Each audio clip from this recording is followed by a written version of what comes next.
পশ্চিমবঙ্গে একটা বিরূপ ধারণা রয়েছে যে চাকরি যদি করতে হয় তো মাস্টারি চাকরি করবে এবং সরকারি চাকরি করবে।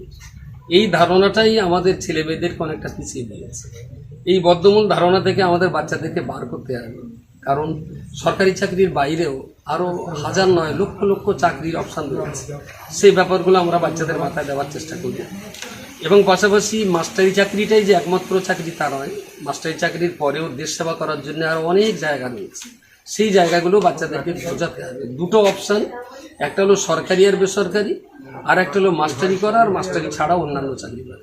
তো এই সমস্ত কর্মকাণ্ডের মধ্য দিয়ে দেশকে, সমাজকে, জাতিকে অনেক কিছু সেবা করা যায়। আমরা বাচ্চাদেরকে সেই সমস্ত ব্যাপারগুলোকে বেশি করে বোঝাবার চেষ্টা করি এবং এরা যেন শুধু সরকারি চাকরির জন্য অপেক্ষা না করে আর শুধু মাস্টারি করার জন্য অপেক্ষা না করে। নার্সিং কোর্স থেকে শুরু করে আরও অনেক কোর্স রয়েছে, সেই সমস্ত কোর্সের ব্যাপারে আমরা বাচ্চাদেরকে উদ্বুদ্ধ করি এবং আমাদের একটাই টার্গেট, যে বাচ্চার যেমন ব্রেন, যার যেমন অ্যাটিটিউড, যার যেমন শিক্ষা দীক্ষার যোগ্যতা, যার যেমন মেধা, তাকে ঠিক সমান জায়গাতেই সেট আপ করে দেওয়া যায় যদি প্রথম থেকে বাচ্চাদেরকে ভাবানো হয়। আমার মনে হয় না যে ভালো কাজ পেতে গেলে অঙ্কে তাকে 98 পেতে হয়। অঙ্কে যে মেয়েটা 40-42 নাম্বার পায়, এরকম দুর্বল শ্রেণীর মেয়ে আমরা যাদের বলি বা ছেলে বলি, এই সমস্ত ছেলে মেয়েদেরকেও কাজে প্রতিষ্ঠিত করা যায় যদি তাকে সেই রকম লাইন পিটেন ভাবে একটা রুট ম্যাপ তৈরি করে যদি তৈরি করা হয়, তাহলে অঙ্কে 40-42 পাওয়া মেয়েকেও আমরা কোনো না কোনো কাজে সেট আপ করে তাকেও দেশ সেবার কাজে আমরা লাগাতে পারি। এখানকার ছাত্রীরা কোনো পরীক্ষার জন্য কি অংশ নিচ্ছে? বিভিন্ন পরীক্ষার জন্য সবে তো এরা এখন 12-এ পড়ছে। যারা এবার আমাদের এখান থেকে উচ্চ মাধ্যমিক পাশ করে বেরিয়েছে, তারা খুব ভালো নাম্বার পেয়েছে। 80%-এর কাছাকাছি তারা নাম্বার পেয়েছে। 88 পেয়েছে একজন, 73 বা 82 এরকম নাম্বার নিয়ে তারা যারা পাস করেছে, তারা নার্সের জন্য এখন নার্সিং এক্সামের জন্য তারা তৈরি হচ্ছে এবং আগামী দিনে এই এক্সাম তারা কোয়ালিফাইড করতে পারলে নার্সিং ট্রেনিং কোর্সে সরকারিভাবে তারা ভর্তি হয়ে যাবে। শুধু এইটা নয়, ভালো মেয়ে যারা রয়েছে, ইচ্ছা করলে আমরা তাদেরকে ক্লার্ক এক্সামে বসিয়ে লয়ারও তৈরি করতে পারি।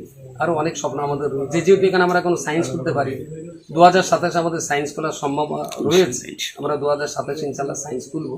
আমাদের যেগুলো রয়েছে মোটিভেশনাল ক্লাস এবং সেই সঙ্গে সঙ্গে এদের উচ্চ মাধ্যমিক পাস করার পরে জায়গা মতো আবার ভর্তি করে দেওয়া, সেগুলো তো আমাদের রয়েছে এবং বছরে ক্যারিয়ার কাউন্সিলিং করা, সেগুলো তো চলবে।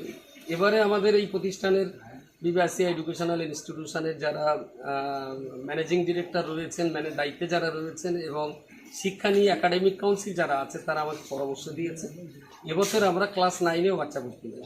ক্লাস 9-এ এবং ক্লাস 11-এ দুটো শিফটে আমরা বাচ্চা ভর্তি নেব। 9-10 এখানে পড়বে, 11-12 এখানে পড়বে এবং এবছর সম্ভাব্য ডেট হবে অক্টোবরের শেষ নাগাদ। ওই একই দিনে আমরা ক্লাস 9 এবং ক্লাস 11-এর ভর্তির অ্যাডমিশন টেস্ট আমরা সেই সময় নিয়ে নেব। মাধ্যমিক পরীক্ষার আগে আমরা অ্যাডমিশন টেস্ট নিয়ে নেব এবং আমাদের বাজেট রয়েছে প্রতি ক্লাসে 40টা করে বাচ্চা। আমরা ক্লাস 9-এ 40টা বাচ্চা নিতে পারবো এবং ক্লাস 11-এ 40টা বাচ্চা নিতে পারবো। সেটা অক্টোবরের শেষ নাগাদ ইনশাল্লাহ আমাদের অ্যাডমিশন টেস্ট হবে। দীর্ঘদিন পরে আবার আসলেন বিবিআসিয়া গার্লস ইনস্টিটিউট পরিদর্শন করতে, প্রতিটা বিষয় খুঁটিয়ে আপনি দেখলেন, কি দেখলেন? পড়াশোনার ব্যাপারে বাচ্চাদের খুবই সন্তুষ্ট তারা। দু এক জায়গায় যেমন হিস্ট্রি পেপার নিয়ে একটু প্রশ্ন রয়েছে তাদের, সেটা সমাধান করা হবে। ক্লাসের কিছু ঘাটতি আছে, সেগুলো পূর্ণ করা হবে। তো সেদিক দিয়ে কোনো রকম কোনো অসুবিধে নেই এবং এরা 11-12-এর বাচ্চা যারা রয়েছে হায়ার সেকেন্ডারি পরীক্ষার সামনে, তার জন্য এরা খুব প্রস্তুতি নিচ্ছে। 11 ক্লাসে যে বাচ্চাগুলো এবারে এসেছে তারাও খুব ভালো পড়াশোনা করছে। মোটামুটি আজকে আমি যা দেখলাম সামগ্রিকভাবে খুব ভালো জায়গায় আছে। যারা ম্যানেজমেন্টে আছে তারাও মোটামুটি দায়িত্ব পালন করছে। আর আমি সবচেয়ে বেশি সন্তুষ্ট আমার টিচার স্টাফ প্যাটার্নের উপরে।